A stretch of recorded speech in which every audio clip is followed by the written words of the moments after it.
Welcome to the Tratun Socks video tutorial. We are going to be making a lovely pair of socks using both traditional and Tunisian crochet. Now there are a couple suggestions given for sizes and weight of yarn to use. Regular sock yarn, 50 gram on 133 meters is about a 4-ply yarn, or you can use a 6-ply yarn as well, and there's different gauges given for that. We will need 2 colors of sock yarn. I'm using Ancient Arts. We will also need a few different hooks. So the recommended hook size is a 3mm standard crochet hook. We also need a double-ended crochet hook in 5, and one end is 5mm, the other end is 6mm. Stitch markers, I have some here. A needle for weaving in yarn, measuring tape, and a Tunisian hook. So the Tunisian hook, you can either go for a long straight hook in a 4mm is the suggested hook size. I have this inexpensive one, 4mm, that has a cable on that just from previous Tunisian projects I know works well with my hand, so I'll likely be using this one. A benefit to making your own socks is to have socks that fit your feet exactly, so it's important to make sure we're working with the correct size hook and yarn to achieve a proper size sock. So it's suggested to do a gauge swatch. If you haven't done that before, it's highly recommended for a sock to make sure that it fits. So I tend to crochet loosely. Most patterns I need to go down a hook size. So I started with what I thought would be a good hook size for me, and I did about 20 stitches and 15 rows or so. Now the designer's pattern, so this was based on the ribbing, which is the first part of the pattern, which I will show you shortly how to do that. And so 12 stitches would equal 12, and 12 rows would equal about 6 centimeters.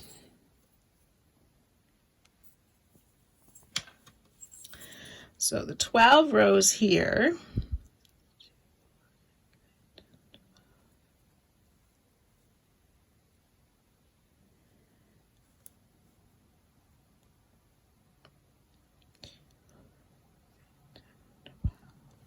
was a little short. I needed it to reach up to here for the 6 centimeters. And when I measured the width, the 12 stitches,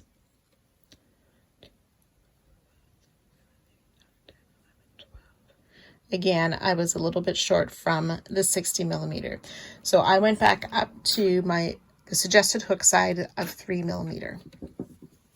So if I would have stuck with the size I thought would work, it would have been too tight and too small. So that is important. So we're going to be working the sock in about 3 different sections. So that ribbing section is the first gauge swatch you want to do. I'm going to show you how to work that part now. Then we'll be talking about the heel section and the foot section. So to each section, I will show you how to do it and talk a little bit about the gauge for that section.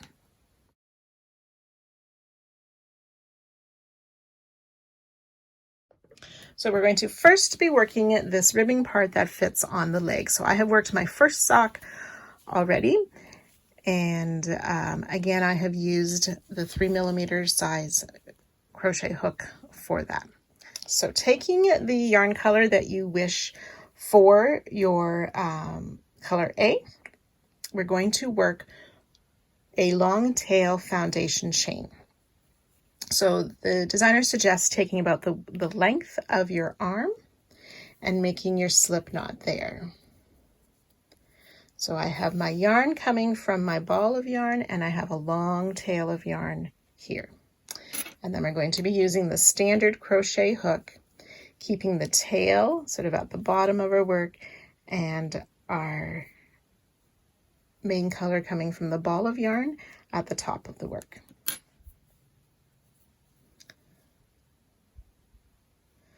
So we're going to first put our hook yarn under with the long tail, and then yarn over and pull that yarn over through both loops on the hook. And that makes one chain. Yarn under, yarn over, and pull that through the loops. That's 2.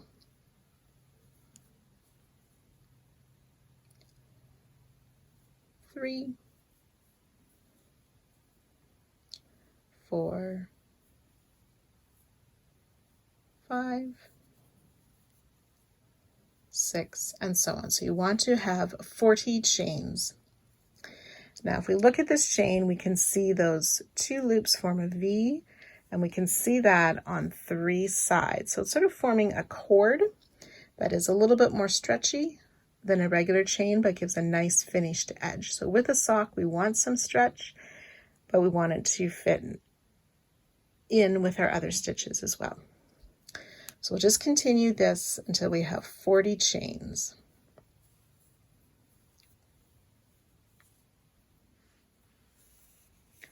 So 40 chains.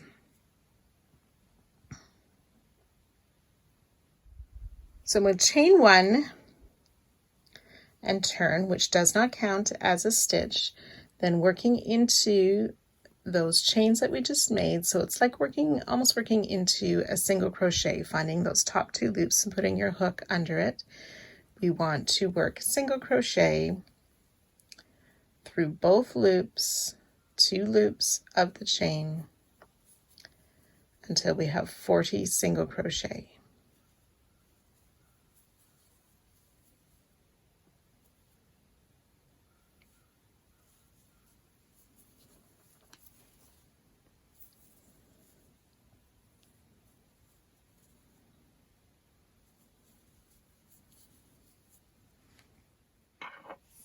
So 40 single crochet, and you'll notice by working the chain in this method, our tail end is on the opposite side than if we make a regular foundation chain.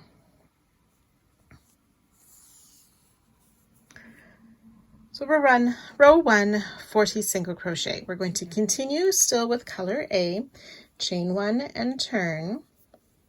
Then to work row 2, we will single crochet through both loops of that first stitch. But then in the next 38 stitches, we're going to use back loop only to single crochet. So 38 back loop only single crochet.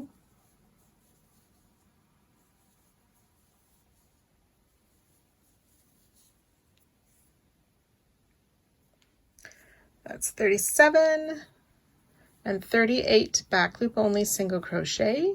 And then in the last stitch, we want to single crochet under both loops again. So 2 rows made with color A.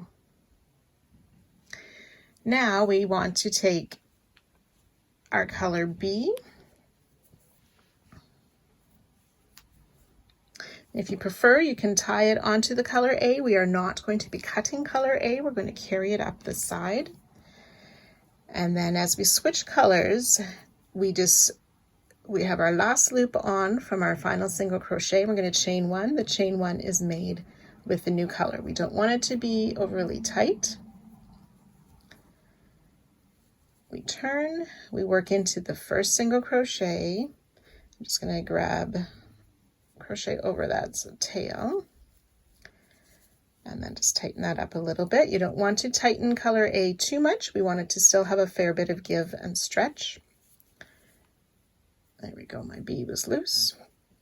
Okay, so we single crochet under both loops of the first stitch, and then back loop only in those 38 stitches.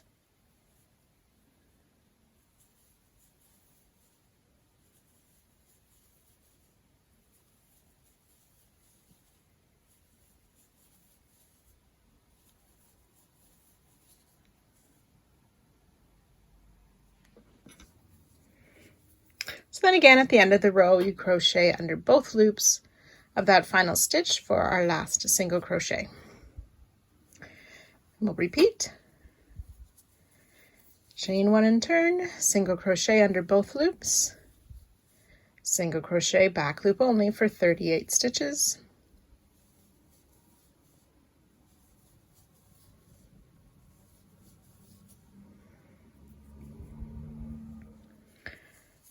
Back loop only single crochet under both loops of that final stitch for a single crochet. So 40 stitches, and you can see how it's creating this ribbing effect by working the back loop only single crochet. It makes it nice and stretchy, which we need for the top part of our sock. So you want to continue that, so 2 rows of each color. So remember to turn or to change colors. You do that turning chain with the next color and begin again, single crochet under both loops, back loop only, single crochet in 38 loops, and single crochet under both loops of the final stitch of each row. And again, you want this to be a bit loose and stretchy. We will be crocheting over that, so it will not, it will be covered up and enclosed. So you'll continue in this manner, 2 rows of each color. You want to do a total of 40 rows, so you'll be ending on a color B row, and I'll meet you at that point. So you should have a rectangle piece once you have finished those 40 rows. We want to now join it together to make a tube. So we're going to chain 1 and turn, and then fold it in half. And we're going to make 40 slip stitches. So joining the first stitch, going through both loops on the front half and the back half. We should be able to go under 2 loops of the bottom chain and slip stitch them together. So we'll just work our way down, making 40 slip stitches.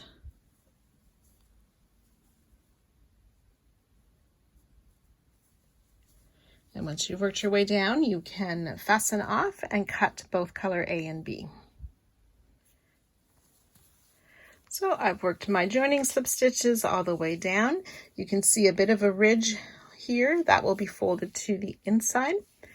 At this point, you want to try the tube on. So you want to insert your toes and pull it up over your ankle on your leg to make sure it fits.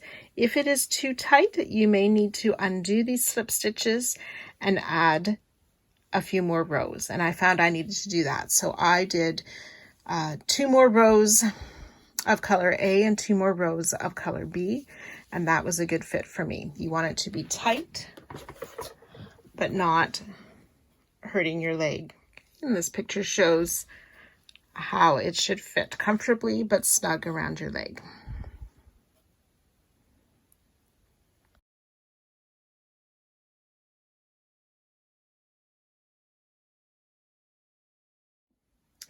Now for the second part of our sock, we're going to make the heel. So I have my first sock, I have made the basic heel shape. And that will get folded, and we'll make the toe, the foot part and the toe coming out this way. So for this part, we are going to be using the Tunisian knit stitch. Before we get to that, we want to make 1 row of single crochet around the edge of our tube. So we're going to work that around the edge where we have these loops from where we carried the yarn. So those will be enclosed in the single crochet.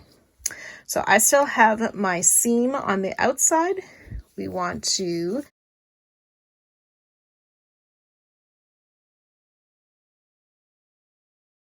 turn it so the seam is on the inside. And I'm just going to put a stitch marker in my joining single crochet of the seam to identify that.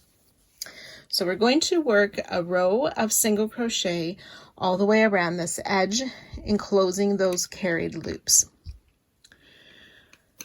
For most sizes of socks, no matter how many rows you added to your sock, 60 stitches around should be an adequate number for every sized foot.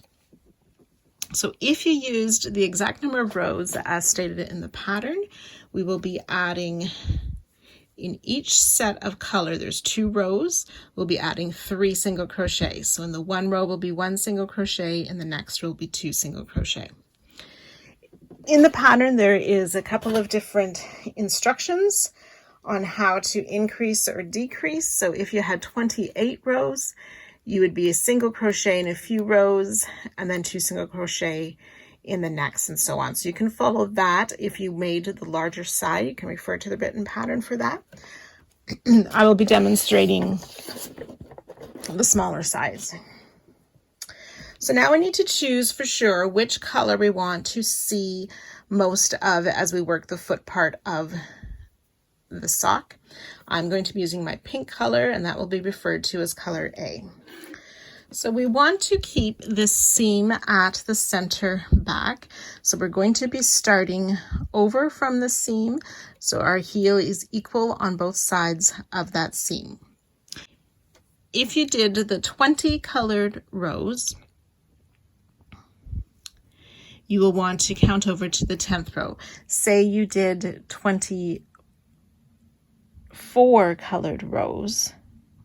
You divide that in half, so it would be 12. So then you would start on the 12th row before the marker, and so on. As we get ready to work our single crochet row, we want to make sure that we have a long tail of about 50 centimeters. We will be using that tail to seam our heel at the end. So continuing with our standard size crochet hook and our color A. 2, 4, 6, 8, 10. So I'm going to start in this row. I want to make sure I'm going under 2 loops of the edge of the stitch, plus under that carried color as well, to start with a standing single crochet. So 1 single crochet in that row end, 2 single crochet in the next, always making sure I'm going under or including that carried loop. 1 single crochet in the next row, 2 single crochet in the next. And we're going to continue that pattern all the way around, or however you need to work that out to make 60 single crochet evenly spaced around the top edge of the tube. So you're going to be enclosing that carried loop,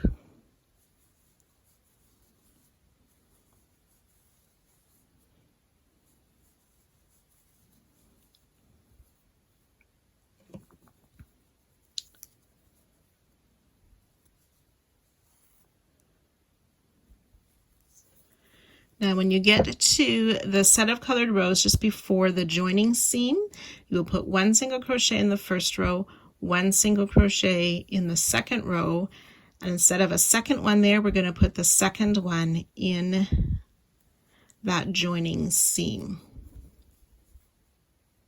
And then continue on past the seam, single crochet in 1 row. I missed one there.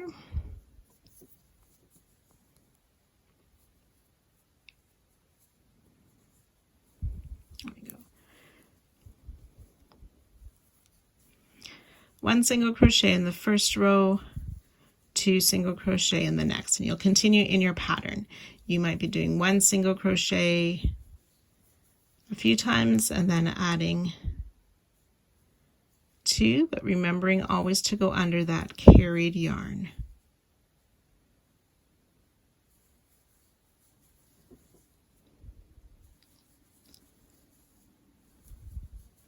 Okay, so I'll let you work your way around. Again, you want to have 60 single crochet evenly spaced, and you'll join 2 our starting single crochet at the end of this round. So I've worked my 60 single crochet evenly spaced across. This is my center seam.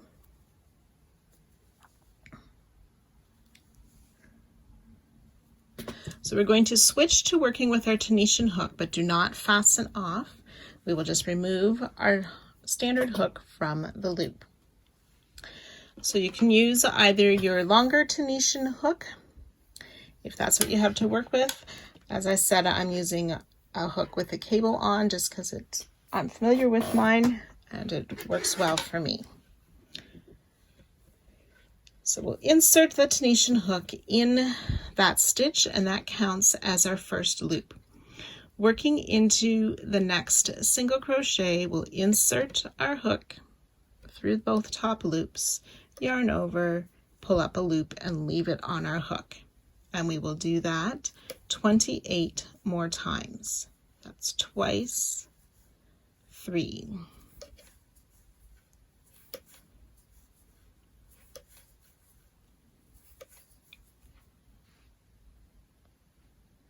So we started with a loop on our hook, and then we picked up a loop in each of the single crochet for 29 stitches, which means we now have 30 loops on our hook. So that's considered the forward pass in Tunisian crochet when we pick up the loops and hold them on our hook. And this is why it is tricky to use a standard hook, because we run out of room for the loops we need to hold. So now we're going to work a return pass, which is simply taking the loops off the hook. So we yarn over, pull through one loop, which is like a chain 1. Then for the rest, we yarn over, pull through 2 loops. So it was a loop from the chain and the next loop on our hook. Yarn over, pull through 2 loops, all the way down the row until we're left with 1 loop on our hook.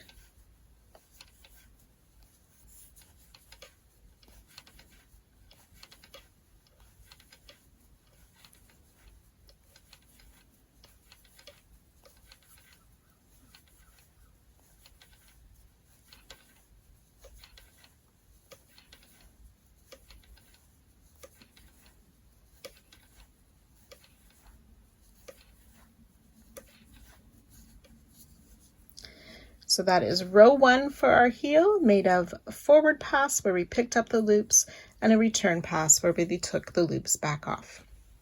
Now for the rest of the heel, we're going to be using what is called the Tunisian knit stitch.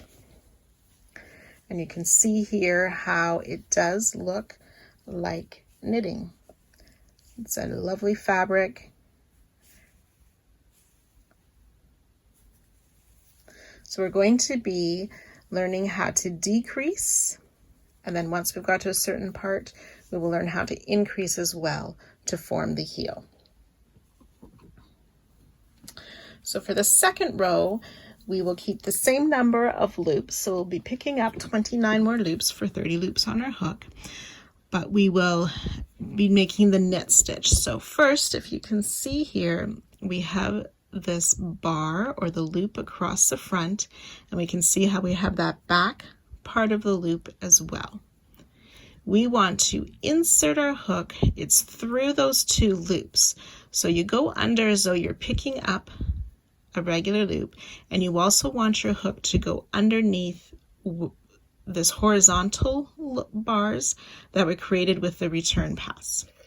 So under the loop and then under those horizontal bars through to the back to pick up our loop.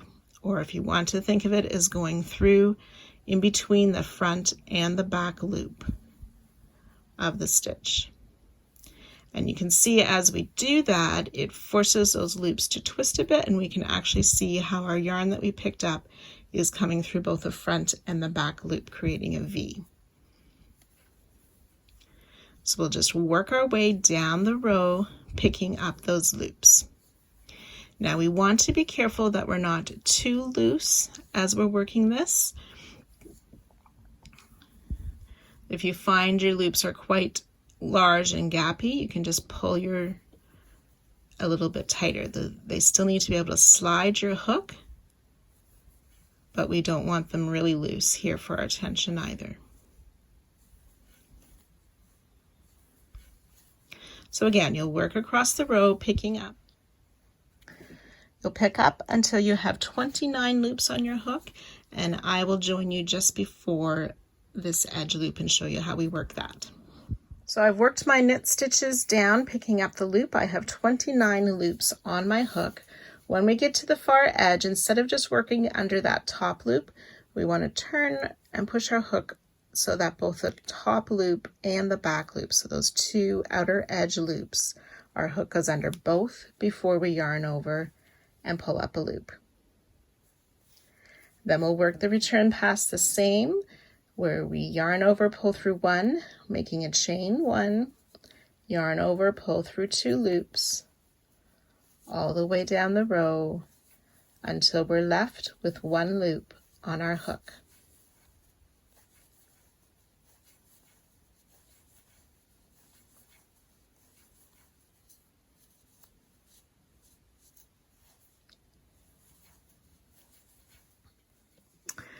So 2 rows complete, and you're starting to see that knit look of our stitches. So for row 3, we're going to start making some decreases. We're going to work the forward pass in the same way, and we'll make the decrease in the return pass. So for the forward pass, we just insert our hook between the 2 loops of the stitch and under that horizontal bar to pick up our loop to make the Tunisian knit stitches. So we'll just work our way picking up the loops until we have 30 loops on our hook.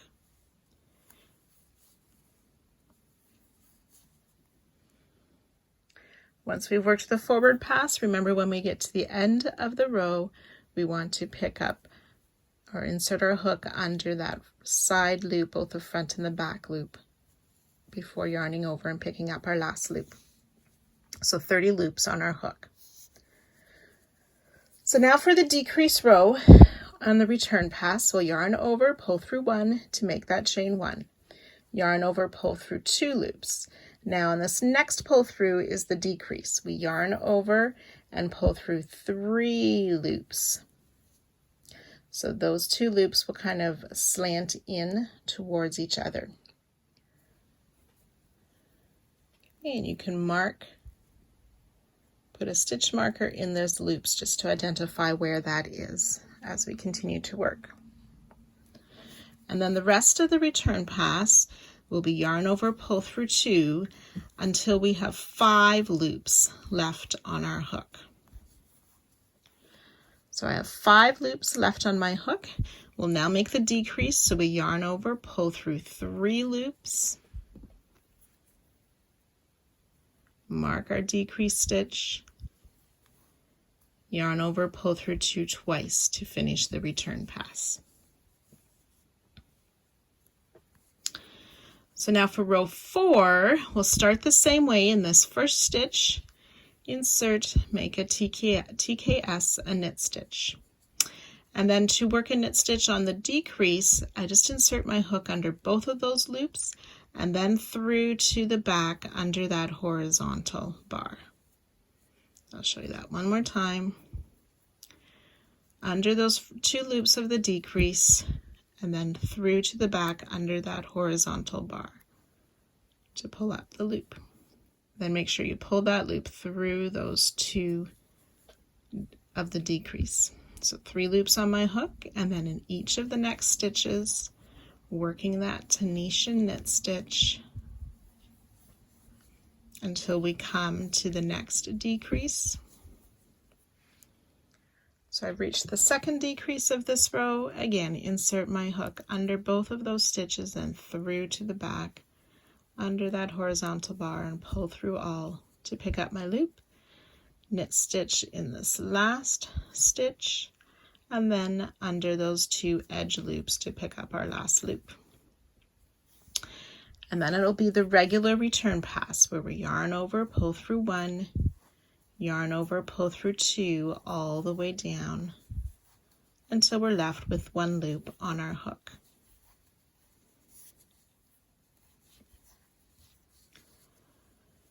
So row 3, we picked up all of the loops, worked a decrease in the return pass. Row 4, we pick up all the loops, regular return pass. So now for row 5, we're going to work another decrease row. So we're going to just be repeating rows 3 and 4, I think it's 6 times. So row 5, just pick up a loop like a knit stitch all the way down the row.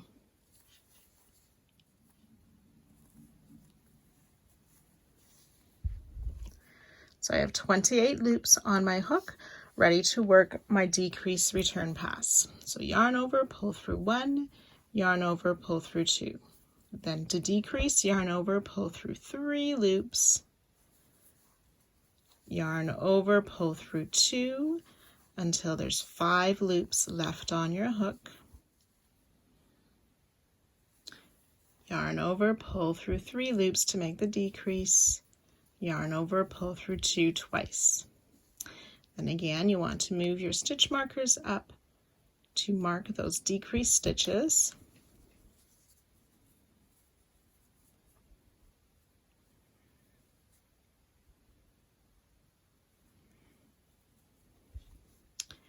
And then row 6, you will just pick up your loops in the first loop. On the decrease, remember to go under both of those loops through to the back, pull all the way through to pick up your loop. And then finish the regular return pass and continue to work rows 3 and 4. So as we repeat rows 3 and 4, we're decreasing 2 stitches, 1 stitch on the right and 1 on the left of the heel with every second Tanisha knit row.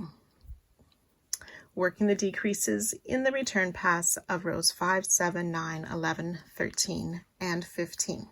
So we will work a total of 16 rows. At the end of row 16, we should have 16 loops. So you can go ahead and do that, and I'll meet you back here then. So I have finished row 16. 15 was our last row with the decreases, and row 16 should have had 16 stitches or 16 loops on our hook. At this point, it's a good idea to measure your gauge. 11 stitches across is 6 centimeters. So mine shows millimeters, so till 60. 1, 2, 3, 4, 5, 6, 7, 8, 9, 10, 11. So my width is right on gauge. And then 15 rows. So remember, we started with a single crochet and then I had 16 rows. So measuring from the second row of my TKS up to the top, I'm about at my 6 centimeter mark as well. So if you are much larger than that, you will want to rip this out and go with a smaller size Tunisian hook. If you are much smaller than this, you will want to rip it out and go with a larger Tunisian hook until you meet your gauge. So if you were using the 6-ply or the thicker size of yarn, you would have 10 stitches and 14 rows to meet gauge.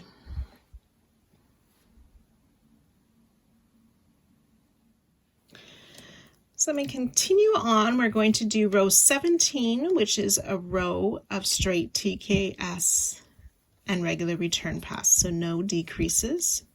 So we'll just pick up your loops across and take them off for the return pass. 16 loops again. So row 17 complete. Now starting with row 18, we're going to begin our increases so the heel goes back out in size again.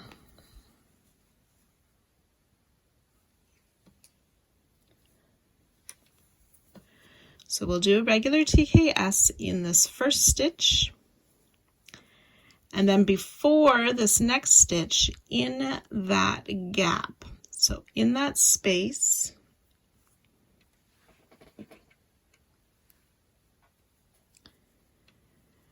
we've just worked this stitch here and pulled up a loop, and here's the next one. So in this space between the two, still under that horizontal bar, but in that space right there, we want to insert our hook, yarn over, pull through to pull up an extra loop for our increase. And then we will just make a TKS in each of the remaining stitches until we get to that third last loop.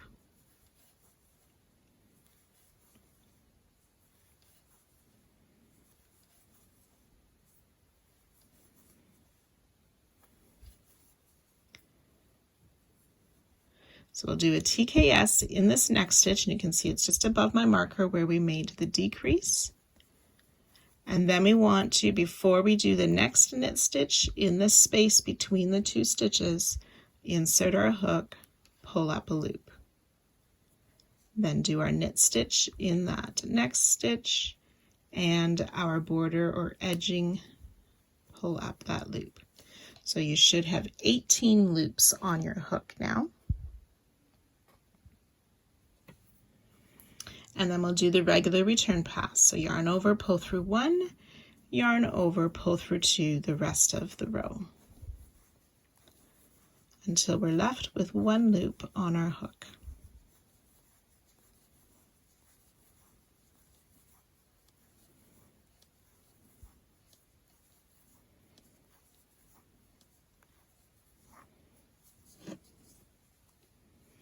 And then we want to take our marker and mark that extra loop. So if you can't quite identify which loop it is, we have our edge, a regular stitch, and then this third loop here is that increased stitch.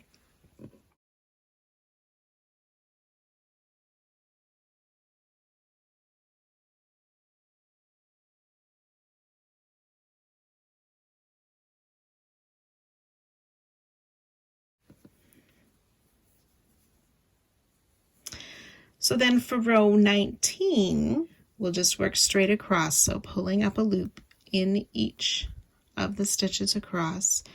So we'll work that increased loop the same way as a knit stitch, going between the front and the back bars of the loop,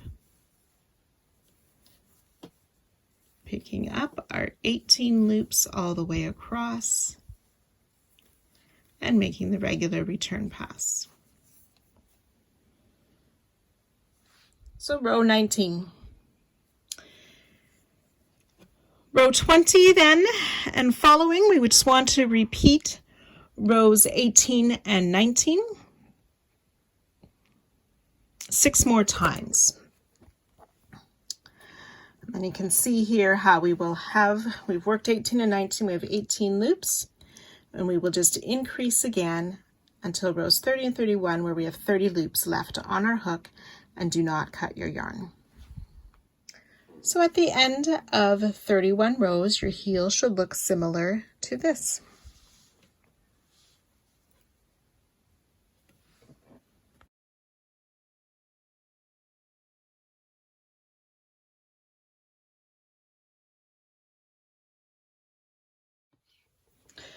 So now it's time to work on the foot part or the instep of our sock. We're going to be using our double-ended hook, and we use this because we're going to be working sort of in a circle or in a round. So the heel will fold up, we'll be working around the bottom of the leg and around those last stitches of the heel. So in order to do this, we don't have a hook that can fit all the way around. Now some people choose to use a hook with a cord.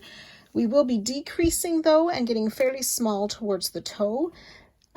So a smaller double-ended hook like this works great. But what will happen is we will pick up our loops with this. If you're using a hook that has 2 sizes, you're going to use the smaller hook to pick up and the larger hook end for the return pass. So we'll pick up some stitches until we have some on our hook, then we'll turn our work and use the other hook to work the return pass, turn back, pick up some more stitches, turn, and work the return pass. So it's very important to know where the start of your round is, because we will never have all the loops on our hook at one time. So stitch markers are going to be our friend for this section too. So you want to have at least 2 that are different colors to mark the start of our round and then the halfway point. If you have the ones that are more like a safety pin closure, those are actually recommended so that they don't fall off as you're working. So make sure you have those handy. So we're going to start picking up loops with our double-ended hook using, if you have two sizes on your hook, you want to use the smaller sized. We want to place a stitch marker in the first stitch. This is the part of the heel where we just left off. And you'll want to remember, if you have a couple different colors of stitch markers, it will be helpful to have this first one a certain color to identify it from the other stitch markers we may use. So we'll be picking up our loops across, but we won't be able to do a full round before we'll need to turn our hook and use the other end for the return pass. We're going to be picking up our loops like a Tunisian knit stitch, so the same stitch pattern as we used for the heel. So we insert between the two loops the front and the back loop of that first post, pull up a loop, and we'll keep pulling up our loops in the knit stitch until our hook feels full or is uncomfortable. You won't be able to work all the way around.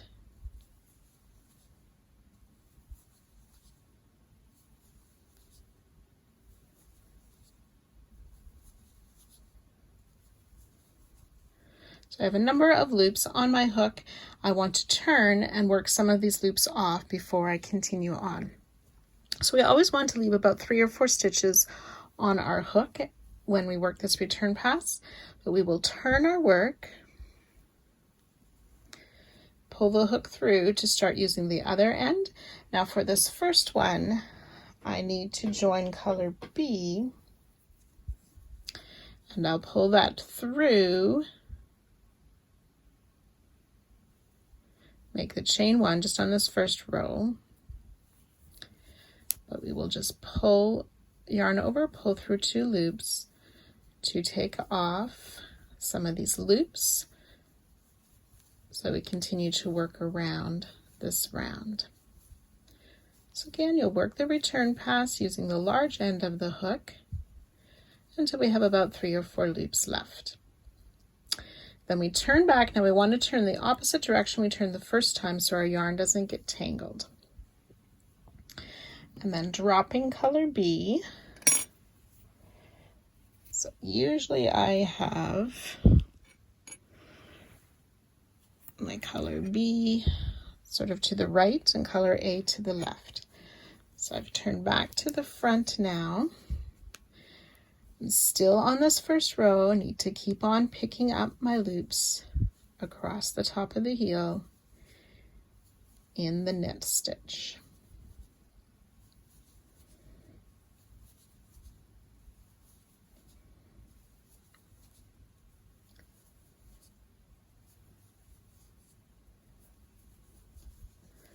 And I'm going to do a return pass for part of the way, so turn back. I have my color B attached already, so we just yarn over, pull through 2 right away.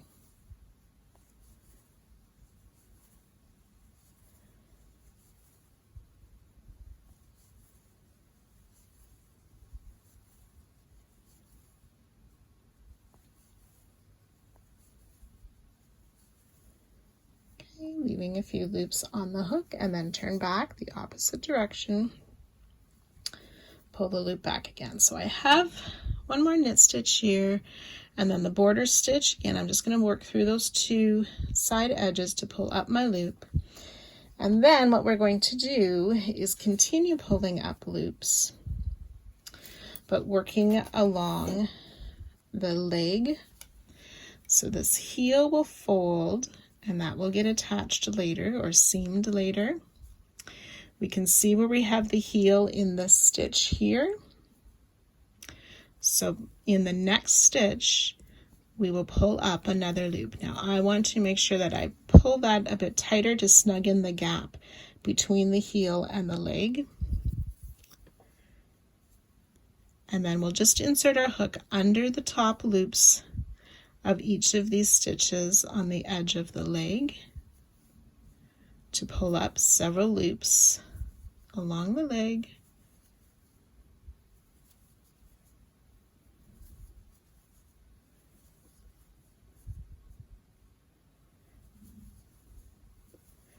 Again, till the hook feels full, we'll work a return pass.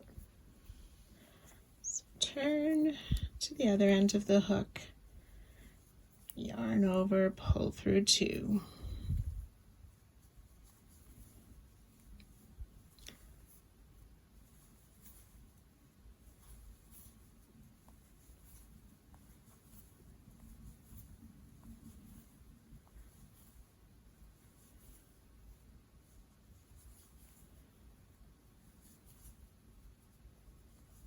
And turn back, pull the hook through, continuing with color A.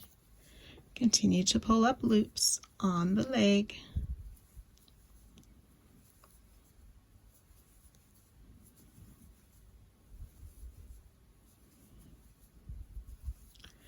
Okay, so you can continue to work your way around, working the return pass, pulling up loops, stopping a few stitches before the heel, and I'll meet you at that spot. So I'm just a few stitches from the heel.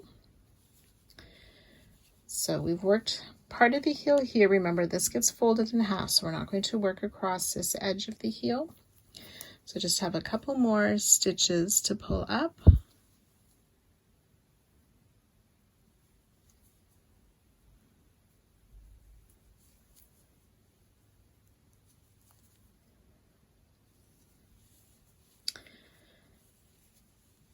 And then we would just continue on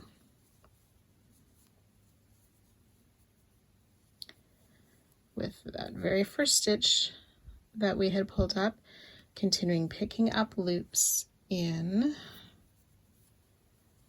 the knit stitch fashion. That first one's a little bit tight, and again, you want to snug those together. They will stretch a bit as we work. We'll be able to tighten that up when we seam the heel. So just continue round 2, picking up loops all the way around in knit fashion. Once your hook is full, you will turn to work a part of the return pass before picking up more loops. Now I also want to move my stitch marker up.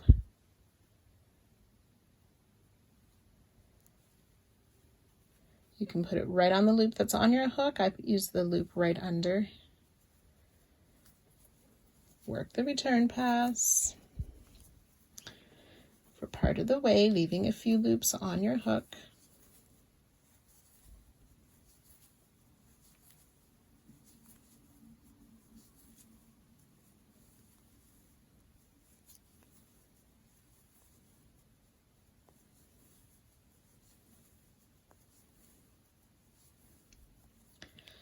Turn back,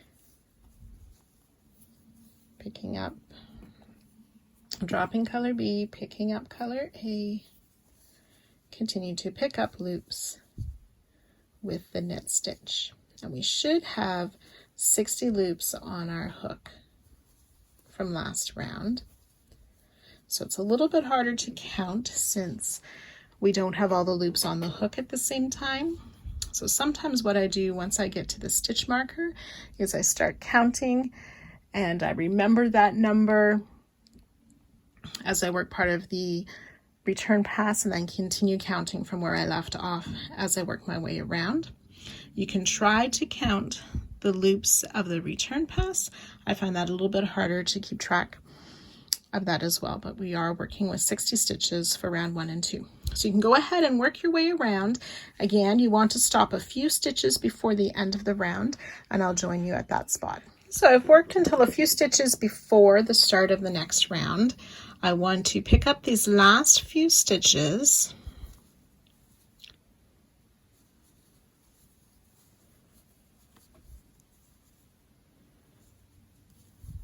and the first few stitches on the heel.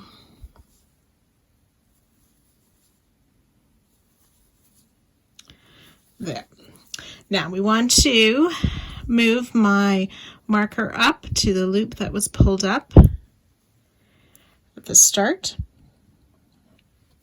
And then we want to turn our work over for a minute, and we want to add a marker. Now I'm going to use a different colored marker, so I know this isn't the start of the round, and I want to add that marker in the last loop of the heel before we started working on the leg again.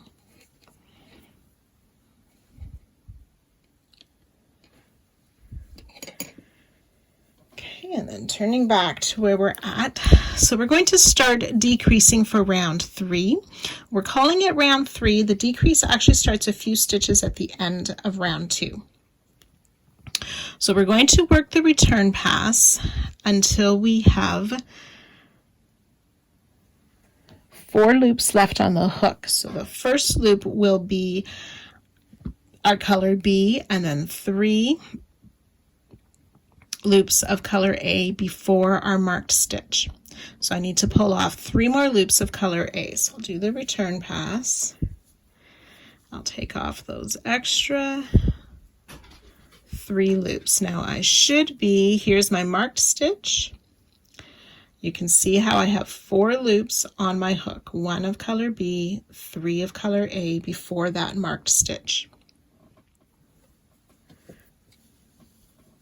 So between our 2 markers, there are 29 stitches on the heel, 29 stitches on the front.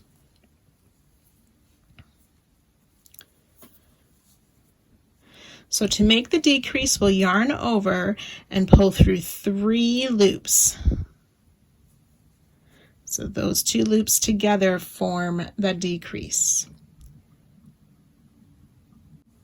Then we'll pull through 2 loops, so that's the stitch just before our marked stitch. Pull through 2 loops again, that's the marked stitch. Pull through 2 loops, and it's the stitch just past the marked stitch. So we pulled through 2 3 times. And now we'll yarn over, pull through 3 loops to make another decrease again.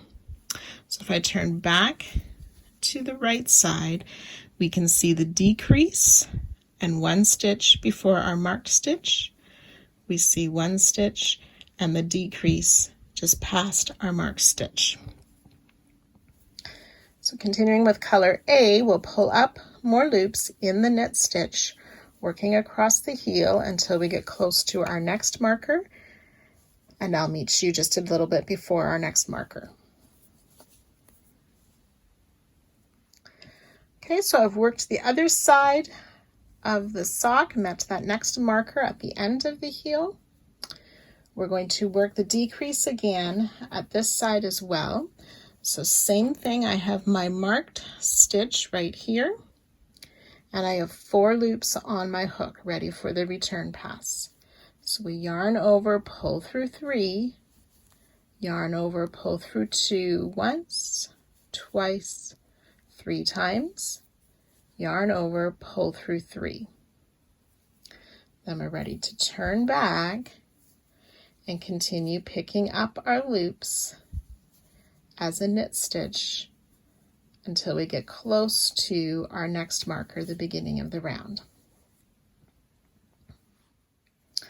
Okay, so I've worked my way around and I'm at that first decrease before the start of the round. We want to take a moment and put stitch markers in all 4 of the decrease sets. So I'm using a different color marker again from the marker that makes the start of the round. So that's always identified. So my decreases marked and the start of the round. On the other side, I have the middle of the round, and then I'll mark the decreases with another color.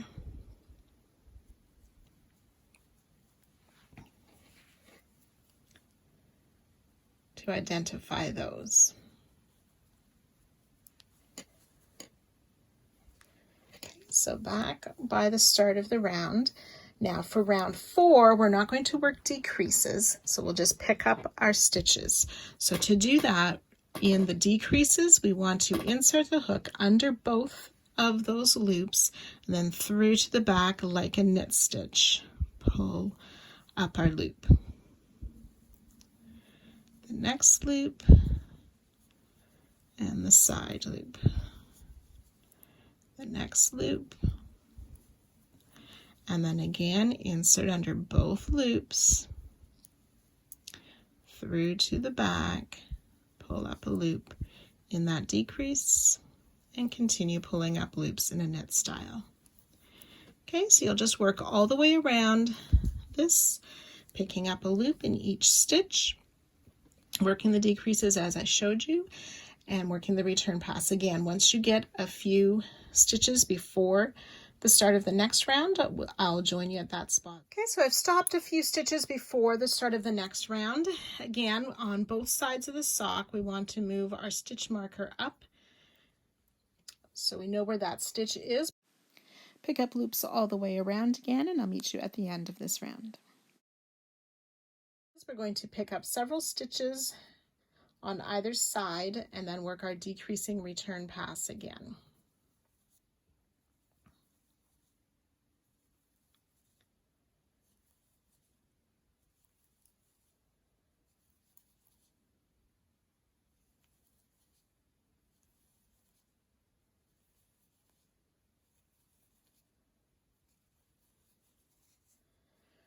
Okay, so my green marker is the side marking. 1, 2, 3, 4 loops before the marked stitch. Do the decrease, so yarn over, pull through 3, yarn over, pull through 2, 3 times. Then yarn over, pull through 3. Flip back. See our decrease stitch, 1 loop before the marked stitch, 1 loop after, and the decrease stitch. Okay, so I'm going to wait till I've worked a few more stitches before I move my markers up onto those decrease stitches. But you'll remember to move your markers as we go. So you'll finish round 6, making a decrease on the other side of the sock. So we'll repeat rows 4, 5, and 6. So for round 7, which comes next, 8 and 9 will be pulling up 52 loops. That will be 26 on either side of the sock. And you count as you pick up the loops on round 9, because at the end of round 9 on the return pass, you will work the decrease again. So on 6 is the decrease, 9 is the decrease. And then you can see the counts following. Round 12 was the decrease, and so on. The designer stopped at round 17, so I'm going to have you work up until that point, and I'll meet you at that spot and tell you what happens from there. These first few rounds are the hardest to get it started and to start that decrease, and as long as you're watching your markers and moving them up, it should get a little bit easier. You will find as we decrease and we have fewer stitches that you'll need to flip back and forth probably more often to work the other end of your hook. So enjoy, and I'll see you in a little bit. So just a couple tips for you. When you turn your work to work the return pass, you want to make sure that when you pick up the color B that you snug it in tighter so it's not loose and gaping to do your return pass. The other thing is, if you're unsure which row you are on, you can count sort of these V's of the knit stitches. I find it easier to look on the wrong side and count the rows of return pass. 1, 2, 3, 4, 5, 6, 7, and 8. And I want to make sure I'm past the marker that marks the start of the round, so I have an accurate count. So I am finishing up my row 8 as I'm working here.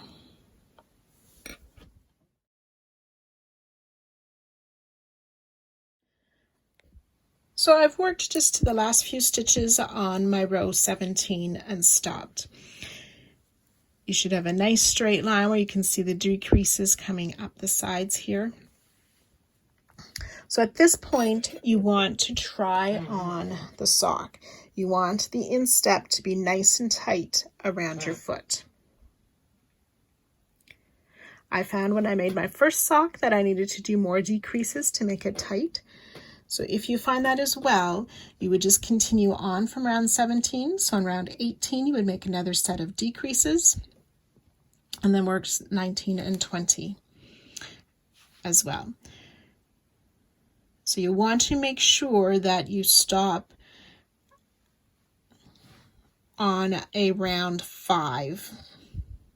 So it'd be at 19 you would stop, or if you need even more decreases, you would stop at 22 or so on. So if you find you don't need any more decreases, you will continue on in straight rounds, just keeping the same number of stitches as we have until the sock measures or fits, until it just covers your last or baby toe.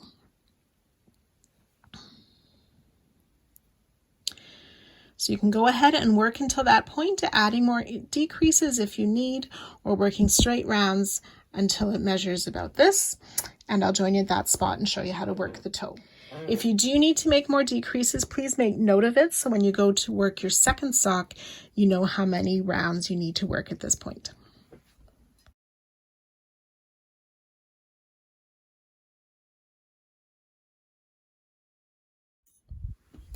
So when you have worked the number of rows that you need to cover to the edge or the top of your smallest toe on the edge of your foot, we will begin to decrease for the toe. So how many rows you have in this part will really depend on your tension, your type of yarn, and your size of foot. So everybody will have a different number of rows in this area here.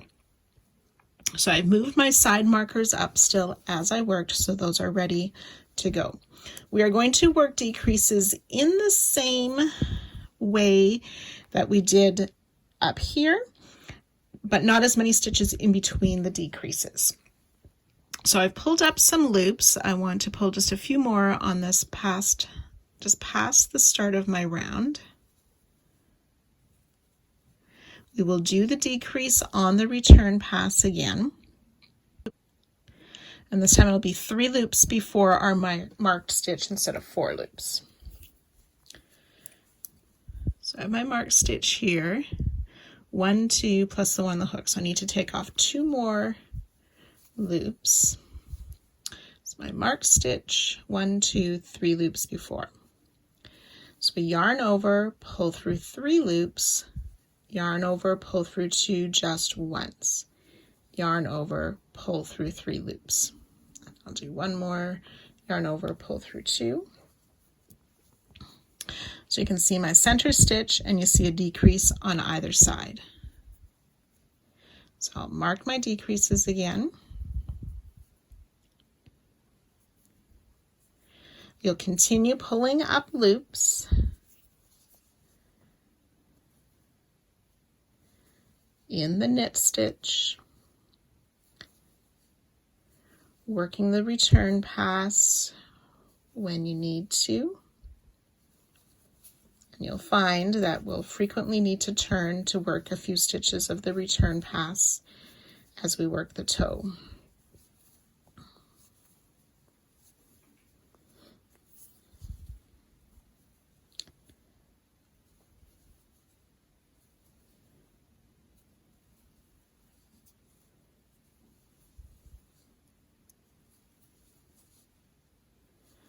So just picking up a few loops past this side marker, work the return pass,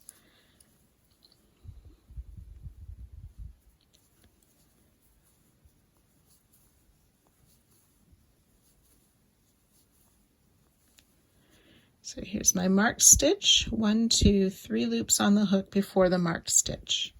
Do the decrease, so yarn over, pull through 3 loops, yarn over, pull through 2, yarn over, pull through 3. And again, we'll have a decrease on either side of our marked stitch.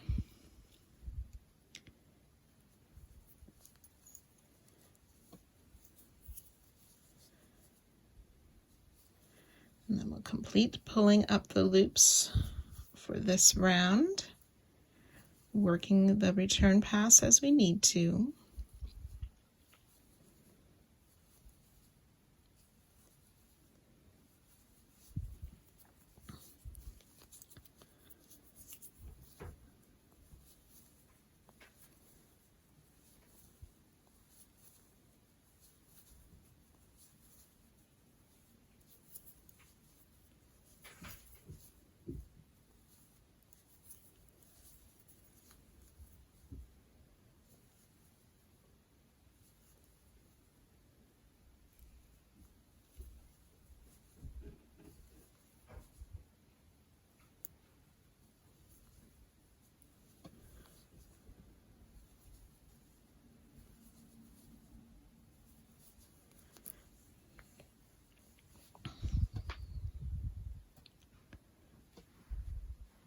Now we're going to work these decreases in every round.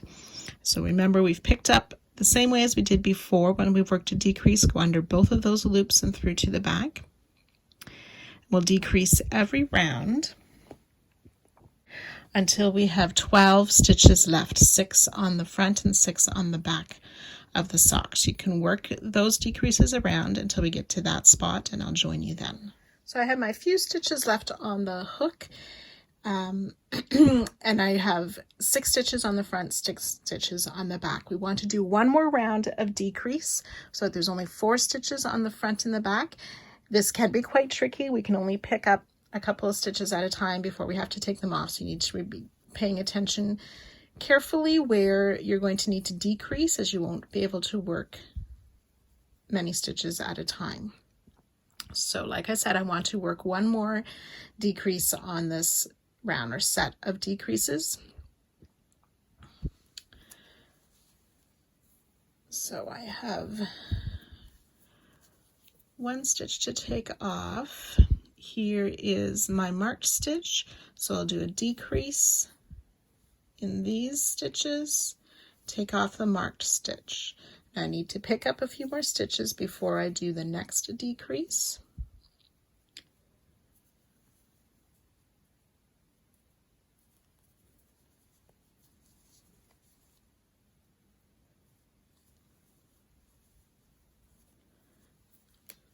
Finish this decrease, pull through 3 loops.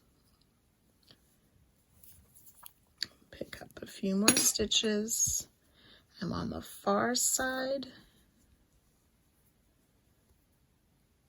So at that halfway mark,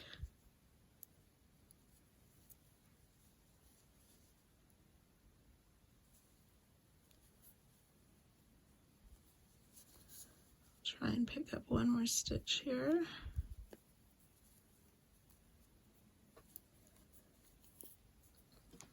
Turn back, check where I am. I'm ready for a decrease on this return pass. So decrease and the marked stitch. And that should be the last. Sorry, that was the marked stitch, so I'll pick up my couple stitches here. But I do not want to start a new round. So I'll pick up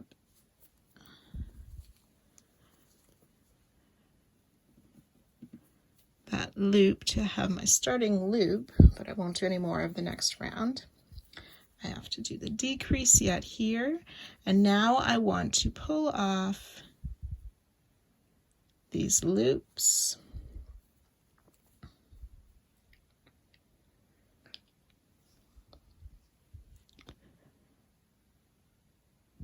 No, I don't want that marked stitch on, sorry. I'll take that one off. So I'm going to leave my color B loop on my hook, but you can go ahead and cut color B. You can fasten it off. And then I just want to use my hook, or just push it inside the sock. You want it to be out of the way on the wrong side.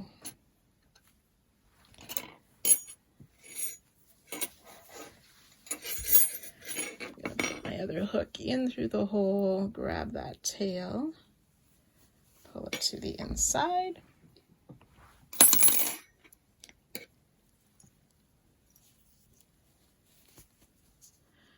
We're going to make a slip stitch, but like a knit stitch. So under the loop, under that bar, pull the loop through and through the loop on your hook. 1,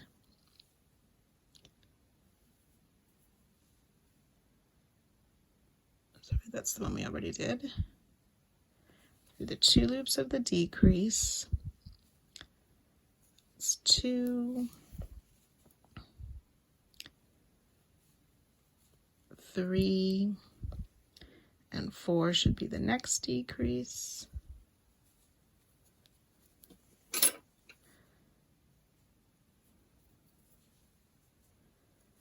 5, 6 should be this next decrease.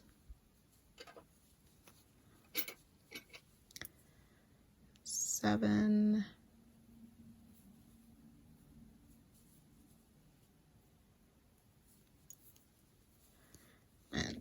8 should be this last decrease. It's right here.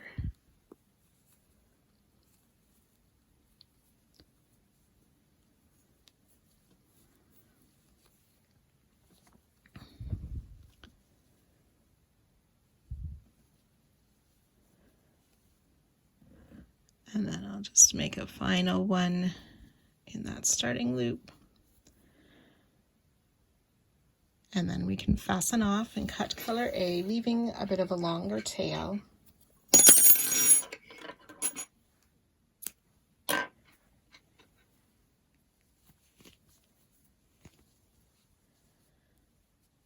And we formed those decreases for our toe. So we just have that little bit there that we're going to sew up. I'm going to remove my stitch markers. And to do this, we're going to start on the sole, so the bottom of the sock. Grab your needle. If you have one with a blunt tip, that's recommended. And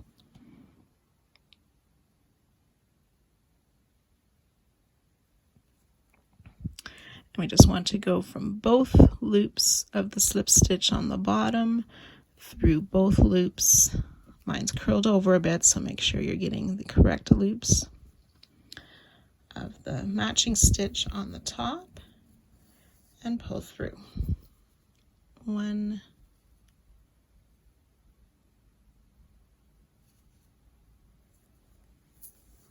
2,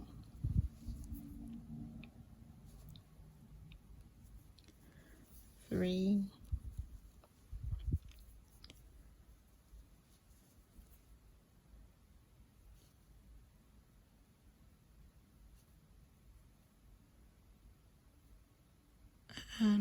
4, which closes up the sock. Okay, then we just want to put our needle through to the inside, so I'm going to turn mine inside out a bit.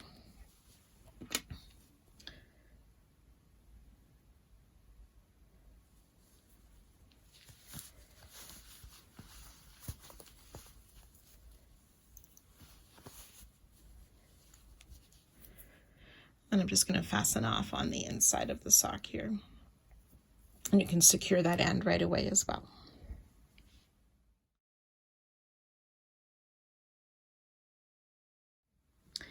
Now the final step we need to do is close up our heel seams.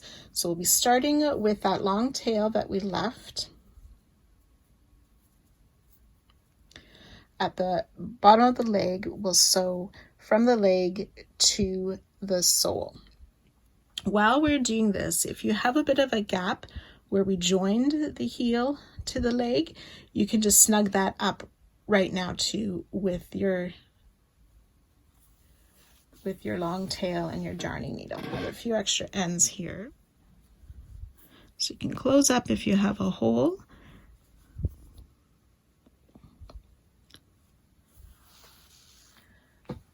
And then working down the sides, we just want to go under the 2 edge loops, matching stitch by stitch